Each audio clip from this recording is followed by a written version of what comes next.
Assalomu alaykum hammaga. Bugungi videoda biz Tog'soy kichkina katta kanyoniga chiqamiz.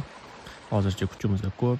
Sekin-sekin tog'lar yonidan, kraterlar yonidan o'tishni boshladik. Havo ochiq, suvlar bor, hamma chiroyli. Kichkina kanyonga yetib keldik. Bu yerdan ham o'tdik. Stankasi aytgancha 25 ming so'm. Hamma sariq gullari bor. Uchun qo'ylar bor ekan, yovvoyimi yo'qmi bilmayman. Otlar ham bor, mana sigirlar ham bor musuriydigan. Suv loyqa, jo'noq toza emas. Bu kichkina sharsharasi. Suv zo'r, lekin bunday turish kerak emas. Toshbosh tushsa boshga tushishi mumkin. Charchamadi aytsam bu yolg'on bo'ladi. Naborot o'zi qiynalotgandek ko'rinadi. Bunaqa ayniqsa tepalik chiqadigan joylar bor ekan.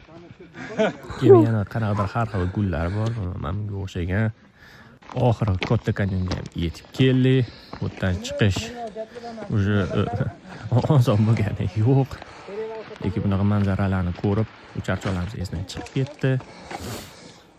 Hammasi chiroyli, faqat shu bunaqa toshga kraska yozib ketgan odamlarni bunaqa rahmat degiz kelmaydi. Keyin bu yoqda shamol rosa ko'p bo'lar ekan. Iloji boricha yuqoriroq kiyinglar, lekin qo'linglar, yuzinglar yopiq bo'lsin, panamalik kiyinglar. Obedga unaqa ko'p narsa olish shart emas, qorn ochmaydi.